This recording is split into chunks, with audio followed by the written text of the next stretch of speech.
Good morning বন্ধুরা। আজ হলো 19 জুন শুক্রবার।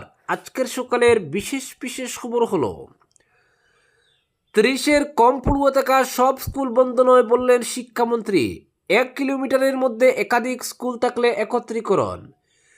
30 জনের কম পড়ুয়া থাকা স্কুলের তালিকা প্রস্তুতের নির্দেশ দিয়েছে শিক্ষা বিভাগ। ফলে 30 জনের কম পড়ুয়া থাকা প্রাথমিক স্কুলগুলি বন্ধ করার পথে এগোচ্ছে সরকার, এমন আশঙ্কা করা হচ্ছে। তবে শিক্ষামন্ত্রী ডক্টর রনজ পেগু বৃহস্পতিবার স্পষ্ট করে দিয়েছেন, 1 কিলোমিটারের মধ্যে যদি একটি প্রাথমিক স্কুল থাকে, পড়ুয়ার সংখ্যা 30-এর কম হলেও সেই স্কুল বন্ধ হবে না। কিন্তু 1 কিলোমিটারের মধ্যে একাধিক স্কুল রইলে ছাত্র সংখ্যা দেখে একত্রীকরণের সিদ্ধান্ত নেওয়া হবে।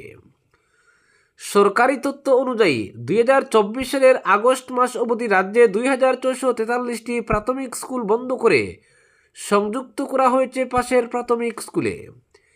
120টি উচ্চ প্রাথমিক স্কুল বন্ধ করে পাশের অন্য উচ্চ প্রাথমিক স্কুলে এবং 2563টি প্রাথমিক স্কুল বন্ধ করে পাশের উচ্চ প্রাথমিক স্কুলে সংযুক্ত করা হয়েছে। সব মিলে 2024 সালের আগস্ট অবধি রাজ্যে মোট 5329টি নিম্ন ও উচ্চ প্রাথমিক স্কুল বন্ধ করে দেওয়া হয়েছে। মাধ্যমিক পর্যায় সহ 8000-এরও বেশি স্কুল বন্ধ করে সামিল করানো হয়েছে পাশের স্কুলে। এরপর নতুন সরকার গঠনের পর গত 10 জুন প্রাথমিক শিক্ষার ডিরেক্টর প্রত্যেক জেলা প্রাথমিক শিক্ষা অফিসারের কাছে চিঠি পাঠিয়ে নির্দেশ দিয়েছেন, শিক্ষা সেতু পোর্টালে অন্তর্ভুক্ত থাকা প্রত্যেক স্কুলের বর্তমান অবস্থা খতিয়ে দেখে প্রস্তাব পাঠাতে হবে স্কুল একত্রীকরণের। 30 জনের কম পড়ুয়া থাকা স্কুলের একত্রীকরণের প্রস্তাব পাঠাতে হবে। এর জন্য স্কুলে ছাত্রছাত্রীর সংখ্যা, পরিকাঠামোগত অবস্থা, দূরত্ব ইত্যাদি খতিয়ে দেখতে হবে। ফলে রাজ্যের শিক্ষার্থীর অভাবে আবারও বহু প্রাথমিক স্কুল যে বন্ধ হতে চলেছে সেটা পরিষ্কার। কিন্তু শিক্ষামন্ত্রী রনজ পেগু এদিন সংবাদ মাধ্যমে দাবি করেন, 30 জনের কম পড়ুয়া থাকা সব স্কুল যে বন্ধ হবে সেই খবর ভুয়ো, ভিত্তিহীন। তিনি বলেন, শিক্ষা বিভাগকে জরিপ চালাতে বলা হয়েছে কোথায় ছাত্রছাত্রীর সংখ্যা কম রয়েছে, কোন স্কুল বহনক্ষম কোনটি বহনক্ষম নয়, দেখতে বলা হয়েছে জেলা শিক্ষা অফিসারদের। কিন্তু শিক্ষার অধিকার আইন অনুযায়ী 1 কিলোমিটারের মধ্যে যদি একটি প্রাথমিক স্কুল থাকে, পড়ুয়ার সংখ্যা কম রইলেও সেই স্কুল বন্ধ হবে না, সরকার অন্য ব্যবস্থা নেবে। কিন্তু যদি দেখা যায় 1 কিলোমিটারের মধ্যে 30-এর কম ছাত্রছাত্রী থাকা 3টি স্কুল রয়েছে, তাহলে একত্রীকরণ করতেই হবে। কিন্তু 30-এর কম পড়ুয়া থাকা প্রতিটি স্কুল যে বন্ধ হবে সেটা নয়, বলেন শিক্ষামন্ত্রী। তিনি জানান, এমন স্কুলও রয়েছে যেখানে একই ক্যাম্পাসে দুটো স্কুল চলে, 200 মিটারের মধ্যে 2টি স্কুল রয়েছে, সেই সব একত্রীকরণ করতে হবে। কিন্তু 1 কিলোমিটারের মধ্যে একটি স্কুল রইলে সেই স্কুলটি একত্রীকরণ করার প্রশ্নই আসে না। অপরদিকে এমআরআইয়ে বাজেট জট, বরাক উপত্যকার বাকি প্রকল্প দ্রুত রূপায়ণে জোর মন্ত্রী কৃষ্ণেন্দুর। সরকারের গত কার্যকালে বরাক উপত্যকার 3 জেলায় উন্নয়নমূলক বিভিন্ন প্রকল্প অনুমোদিত হলেও কাজ শুরু হয়নি। তাই বরাক উপত্যকা উন্নয়ন বিভাগের অধীনে অনুমোদিত প্রকল্পগুলি দ্রুত রূপায়ণের নির্দেশ দিলেন মন্ত্রী কৃষ্ণেন্দু পাল। বৃহস্পতিবার বরাক উপত্যকা উন্নয়ন বিভাগের কাজকর্ম পর্যালোচনা করেন তিনি। তাছাড়া 3 জেলার স্কুলে, বিশেষ করে গ্রামাঞ্চলের স্কুলে ছাত্র শিক্ষকের অনুপাতে সামঞ্জস্য আনার নির্দেশও দিয়েছেন তিনি। বৃহস্পতিবার বরাক উপত্যকা উন্নয়ন বিভাগের কাজকর্ম পর্যালোচনা করেন তিনি। তাছাড়া 3 জেলার স্কুলে, বিশেষ করে গ্রামাঞ্চলের স্কুলে ছাত্র শিক্ষকের অনুপাতে সামঞ্জস্য আনার নির্দেশও দিয়েছেন তিনি। সরকারের গত কার্যকালে বরাকের উন্নয়নে পৃথক বিভাগ গঠন করেন মুখ্যমন্ত্রী হিমন্ত বিশ্ব শর্মা। বরাক উপত্যকা উন্নয়ন বিভাগে বরাদ্দ করা হয় 88 কোটি টাকা। তৎকালীন বিভাগীয় মন্ত্রী কৌশিক রায়ের নেতৃত্বে বরাকের 3 জেলায় বেশ কিছু প্রকল্পে তখন প্রশাসনিক অনুমোদন দেওয়া হয়।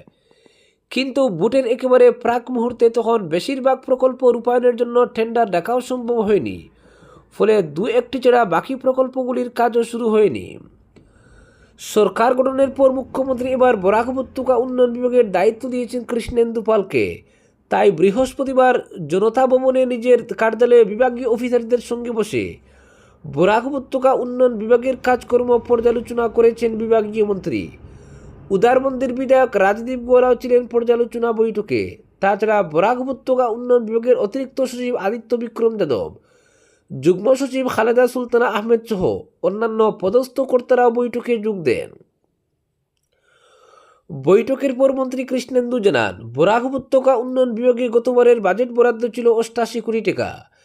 3 জেলার সরকারি হাসপাতালে 3টি এমআরআই মেশিন বসানোর প্রকল্পে অনুমোদন দেওয়া হয়েছিল, কিন্তু সময়ের অভাবে টেন্ডার করা যায়নি বলে সেই টাকা অন্তর্ভুক্ত করা হয়নি বুট অন অ্যাকাউন্ট বাজেটে।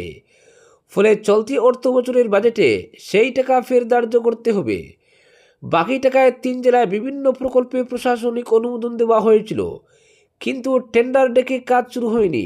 তাই বিভাগীয় সচিবকে প্রকল্পগুলির রূপায়ণ দ্রুত শুরু করার নির্দেশ দিয়েছি আমি।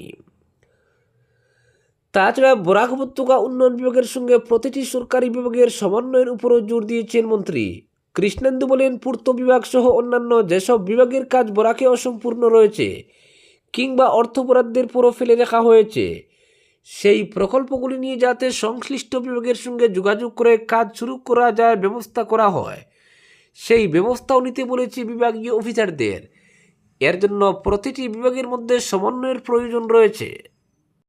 অপরদিকে হাইলাকান্দি জেলার 2টি কেন্দ্রে নিট পরীক্ষা, প্রশাসনের নিষেধাজ্ঞা জারি।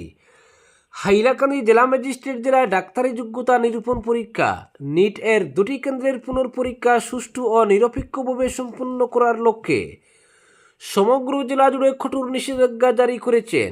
আগামী 21 জুন হাইলাকান্দির 2টি নির্ধারিত পরীক্ষা কেন্দ্রে এই পুনঃ পরীক্ষা অনুষ্ঠিত হওয়ার কথা রয়েছে। বৃহস্পতিবার জারি করা একটি সরকারি নির্দেশিকা অনুযায়ী ন্যাশনাল টেস্টিং এজেন্সি দ্বারা পরিচালিত এই পরীক্ষা প্রক্রিয়ায় অসাধু চক্রের বিঘ্ন ঘটানো, বাধা দেওয়া, বিরক্ত করা বা বিপদ সৃষ্টি করার যে কোনো প্রচেষ্টাকে নস্যাৎ করতে জেলা ম্যাজিস্ট্রেট অভিষেক জৈন ভারতীয় নাগরিক সুরক্ষা সংহিতা 2023-এর 163 দ্বারা জারি করেছেন। কঠোর ব্যবস্থার অংশ হিসেবে প্রশাসন 3টি সুনির্দিষ্ট স্তম্ভের অধীনে বিশেষ নিয়মাবলী বিস্তারিতভাবে উল্লেখ করেছে।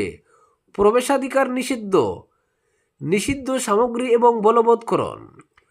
প্রবেশাধিকার নিষেধাজ্ঞার অধীনে পরীক্ষা গ্রহণের দিন অর্থাৎ 21 জুন তারিখে পরীক্ষার্থী এবং পরীক্ষা পরিচালনা ও পর্যবেক্ষণের কাজে নিয়োজিত কর্মকর্তা কর্মচারী ছাড়া অন্য কোনো ব্যক্তিকে পরীক্ষা কেন্দ্রের 100 মিটার ব্যাসার্ধের মধ্যে প্রবেশ করতে বা অবস্থান করতে দেওয়া যাবে না।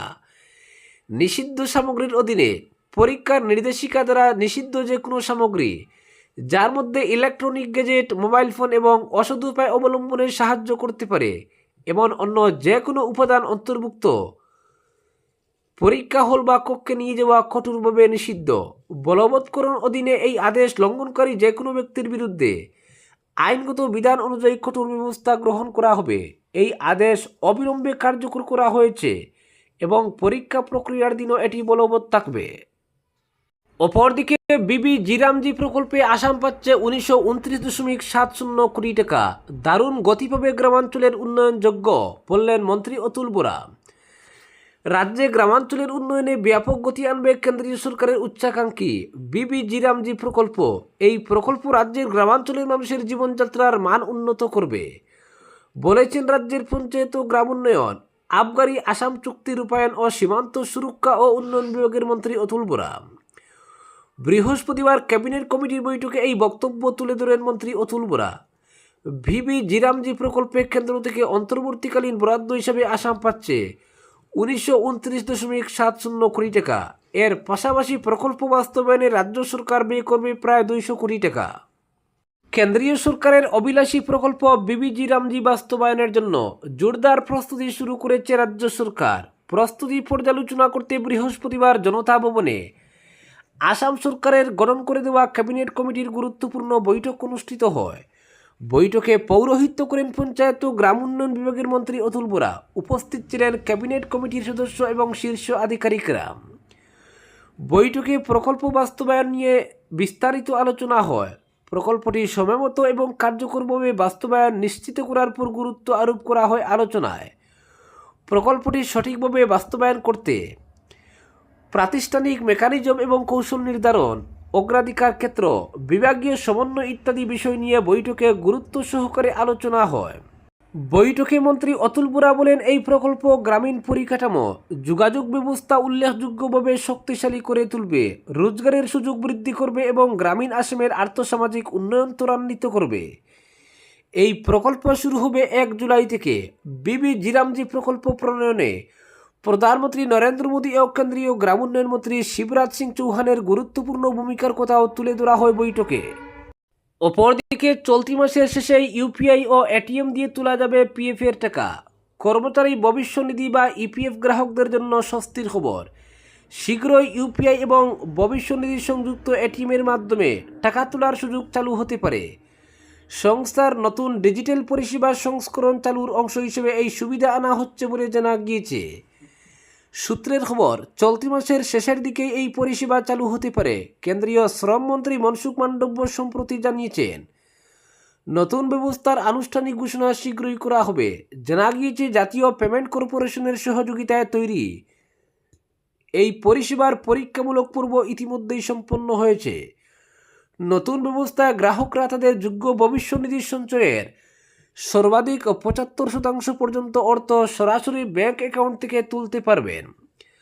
তবে ভবিষ্যতের সঞ্চয় সুরক্ষিত রাখতে ন্যূনতম 25% অর্থ তহবিলে রেখে দিতে হবে। বর্তমানে ভবিষ্যনিধির টাকা তুলতে আবেদন জমা দিয়ে অনুমোদনের জন্য অপেক্ষা করতে হয়। নতুন ব্যবস্থা চালু হলে সেই দীর্ঘ প্রক্রিয়া অনেকটাই সহজ হবে বলে মনে করা হচ্ছে।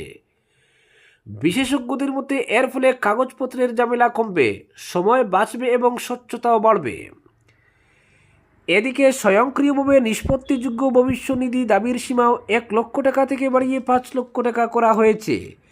পাশাপাশি একাধিক নথির পরিবর্তে উমঙ্গ অ্যাপের মাধ্যমে মুখাবয়ব শনাক্তকরণ প্রযুক্তির ব্যবহার করে পরিচয় যাচাইয়ের সুযোগও চালু হতে পারে।